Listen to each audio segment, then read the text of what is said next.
पाठ पूजा चैनल में आज हम दूबड़ी साते की कथा सुनेंगे। भाद्रपद मास की शुक्ल पक्ष की सप्तमी दूबड़ी साते के नाम से मनाई जाती है। एक पटरे पर दूबड़ी, कुछ बच्चों की मूर्ति, सर्पों की मूर्ति, एक मटका और एक औरत मिट्टी से बना ले। उनको जल, दूध, चावल, रोली, आटा, घी, चीनी मिलाकर लोई बनाकर उनसे पूजें और दक्षिणा चढ़ावें। भीगा हुआ बाजरा भी चढ़ावें। मोट बाजरे का बायना निकालकर सास को पांव छूकर देवें। फिर कहानी सुनकर ठंडा भोजन खाना चाहिए। यदि किसी की पुत्री का विवाह उसी वर्ष हुआ हो तो उसको भी उजमन करना चाहिए। एक साहूकार के 7 बेटे थे। जब वह अपने बेटे की शादी करता तो बेटा मर जाता। इस प्रकार उसके 7 में से 6 बेटे मृत्यु को प्राप्त हो चुके थे। एक दिन छोटे बेटे के विवाह की बात चली। शादी पक्की हो गई। इस लड़के की बुआ शादी में शामिल होने के लिए आ रही थी।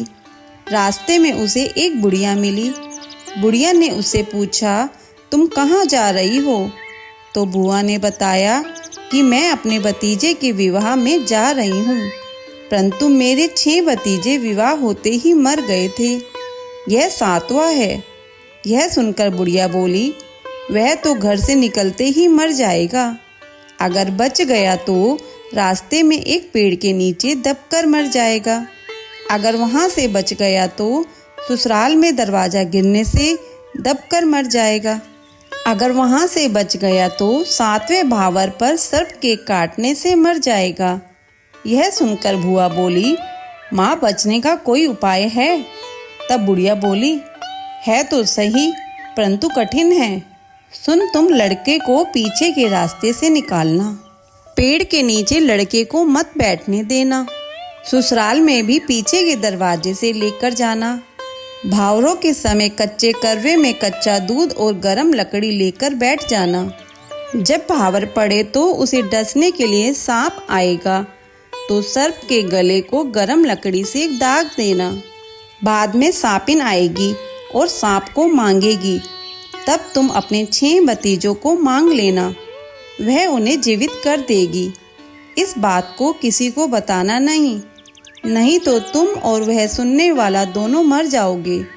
लड़का भी मर जाएगा। बुआ घर आ गई। जब बारात जाने लगी तो बुआ अपने भतीजे को पीछे के दरवाजे से निकाल कर ले गई तो घर का मुख्य दरवाजा गिर गया। बारात के साथ बुआ भी जाने की जिद करने लगी। सबने मना कर दिया, परंतु वह नहीं मानी। रास्ते में बारात एक पेड़ के नीचे रुकने लगी तो बुआ ने अपने भतीजे को धूप में ही बैठाया। दूल्हा के बैठते ही पेड़ गिर गया। सब बाराती बुआ की प्रशंसा करने लगे। बारात वहाँ से लड़की के यहाँ पहुँची तो वहाँ भी बारात पीछे के दरवाजे से ले जाने के लिए बुआ ने कहा। बुआ की बात मान ली गई। पीछे के दरवाजे से जैसे ही वर अंदर घुसा तो घर का मुख्य दरवाजा गिर गया। जब भावरे पड़ने लगी तो बुआ ने एक कच्चे करवे में कच्चा दूध मंगवाया और भट्टी में से एक गरम लकड़ी मंगाकर अपने पास रख ली। जब 7वीं भावर पड़ने लगी तो सर्प आया। बुआ ने दूध से भरा करवा सर्प के आगे कर दिया। जब सर्प दूध पीने लगा तो बुआ ने सर्प के गले को जलती लकड़ी से दाग दिया। बाद में सांपिन आकर अपने सर्प को मांगने लगी तो बुआ ने कहा, पहले मेरे 6 भतीजों को लाओ, तब तुम्हें सांप मिलेगा। सांपिन ने उसके 6 भतीजे जीवित कर दिए और सांप को लेकर चली गई। यह देखकर सब बाराती बुआ की प्रशंसा करने लगे। बारात के घर वापस आने पर बुआ ने सप्तमी के दिन दूबड़ी की पूजा की।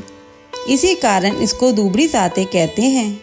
दूबड़ी मैया, जैसे तूने बुआ के 7 भतीजे दिए वैसे ही सबकी रक्षा करना।